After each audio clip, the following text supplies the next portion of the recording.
My wife wasn't cheating on me. She had an entire second family. And the worst part? They thought I was the secret one. My name is Ethan. I'm 32. And up until a month ago, I truly believed I was living a boring, stable, normal American life. A house in the suburbs. A golden retriever. Weekend barbecues. A wife I thought I knew inside and out. The kind of life people post on Instagram to look happy. But you know how people say the quietest lives hide the loudest secrets? Mine was screaming, I just didn't hear it yet.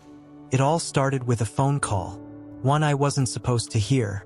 My wife, Lily, was in the kitchen, speaking softly. Too softly. I wasn't trying to eavesdrop, but when someone whispers in your house, you listen. She said, "I miss you too. I'll see you next weekend." Yes. He won't be there. My stomach dropped so fast I felt dizzy. He won't be there? Who the hell was he? I stepped into the kitchen, and Lily nearly jumped out of her skin. She hung up immediately, fumbling with her phone, trying to smile like nothing happened. I asked who it was. She said it was a friend from work.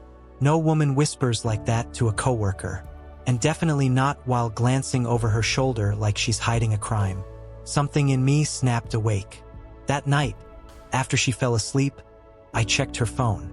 I know, not the healthiest thing, but trust me, you would have done the same.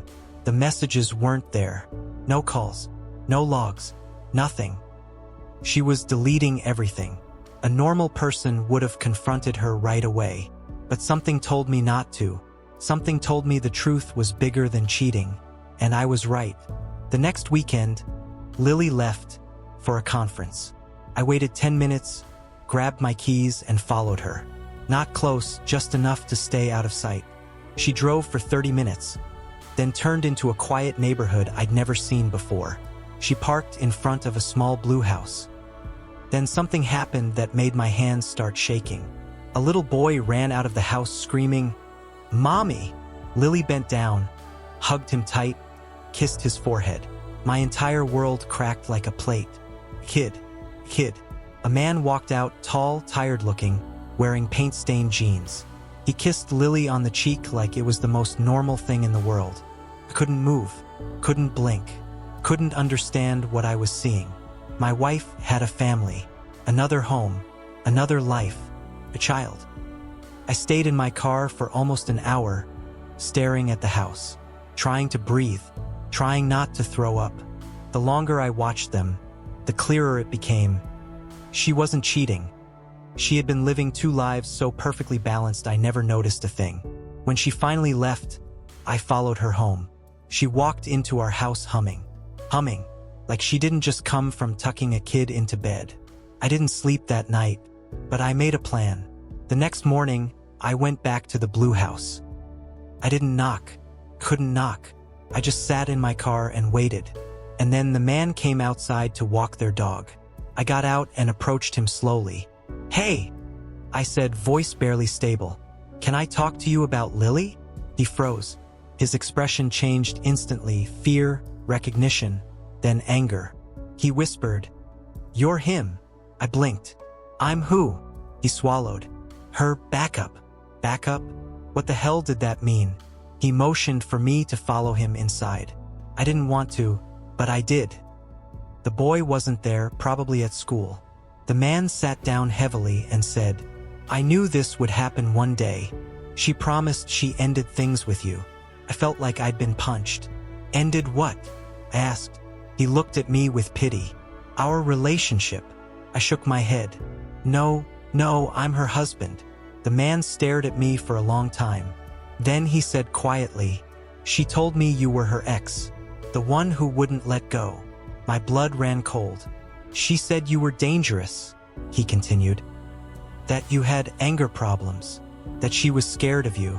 She told me she stayed legally married to you because she needed protection." "What?" I whispered. "That's not true. That's not." He sighed. "She lies, man. She lies like she breathes." My legs nearly gave out. I had been living a lie, but not the lie I thought. She wasn't hiding a family from me. She was hiding me from them. I asked him how long they'd been together. He said 7 years. I'd been married to her for 5. Do the math. She lived both lives flawlessly. Weekdays with one family, weekends with the other. Different routines, different friends, different wardrobes, two different versions of herself. Then he said something that made my skin crawl. She always told me if you ever found out, we wouldn't be safe. Safe from what? I asked. He hesitated, looked toward the hallway. She said you had a temper, that you'd hurt us. I laughed. I actually laughed. I've never laid a hand on anyone in my life. He nodded slowly. Yeah, I figured. That's when the boy walked in. He looked at me strangely. Then he asked the man, his actual dad, "Daddy, is that the other man?" My chest tightened painfully. Other man. Not father. Not stepdad. Not even a name. Just the other man. Everything clicked at once. Lily didn't cheat. Lily didn't get pregnant by accident. Lily didn't love one of us more. She loved having two lives. Two versions of reality. Two men who never questioned her. One kid who never knew. And when I confronted her that night, she didn't deny it. She just said one sentence. "I never promised you were my only life." That was the moment I realized some betrayals aren't about love. They're about identity, about control, about a person who enjoys being two different humans, because being one was never enough for her.